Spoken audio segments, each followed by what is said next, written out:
It's always important to find that camping spot that feels like home. Something that's got a nice wide open feel to it. Maybe there's water close by. Maybe it's a magnificent view with a sunset or a sunrise. But getting out here and just being away from the sound of traffic and the city and everyday life. Some of my favorite spots is putting myself on top of a mountain so that when the sun goes down and the fire's almost out, you can kick back and enjoy the stars in the sky. I worked construction for 18 years and I did filmmaking and photography as a hobby.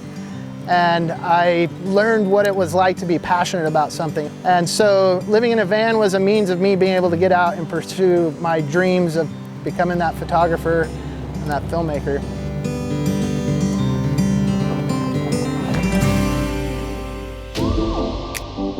It's taken me all over the world. We've been into Europe for many different film festivals and all the way out into the outback of Australia, chasing the world's fastest motorcycle. So it's all these experiences that I'm so thankful for having learned from living this minimal life.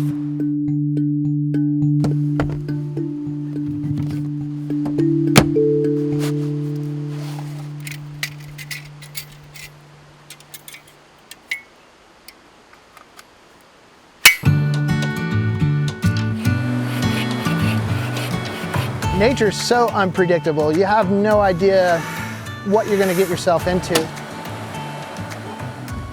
I've definitely been in a lot of different scenarios where having the right gear has got me out of some very sticky situations. And it's stuff like having a good survival knife, and it's not necessarily having more tools, but it's having that one tool that really is the jack of all trades.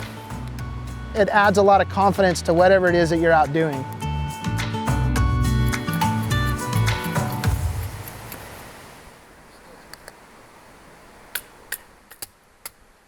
On my YouTube channel, I constantly use the batoning method with a fixed blade knife to split my firewood.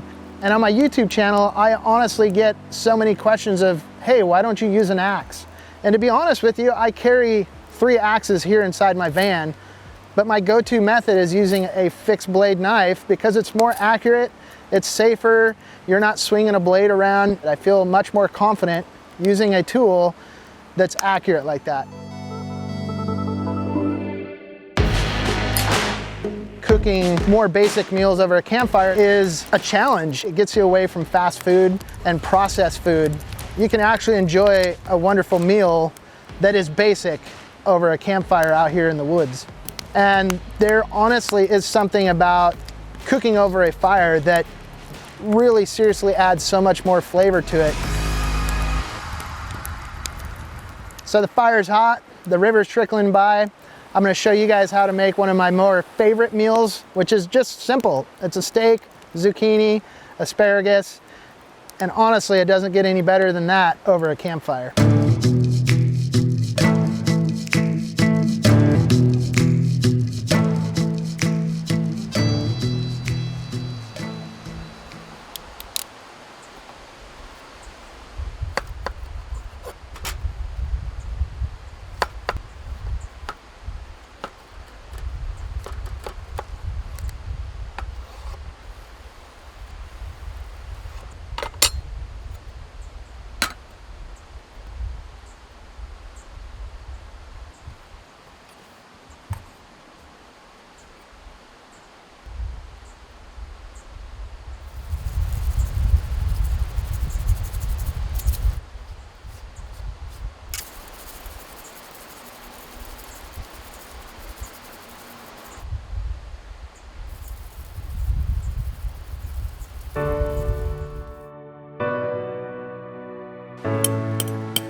Teaching myself things, it's pushing my limits, it's pushing the limits of my gear, but then through my YouTube channel, I'm able to inspire people, hopefully, to get out there and try this stuff because that's what it's done for me. So if I can help other people live that way, then that's all I could ask for. Even if it's just an overnight camp out in their backyard and they pitch a tent, build a fire, that's one step to getting them back to their survival instincts. Get out here and cook a meal, push your limits, try something new. You never know what you're gonna learn about yourself out here in the backcountry.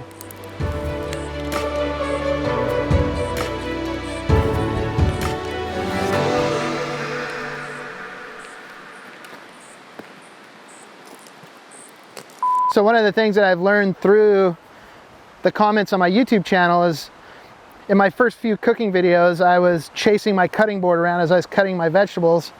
And so many people in the comments were saying, hey, just put a wet paper towel underneath your cutting board, and then all of a sudden it acts like a little suction cup to your cutting surface.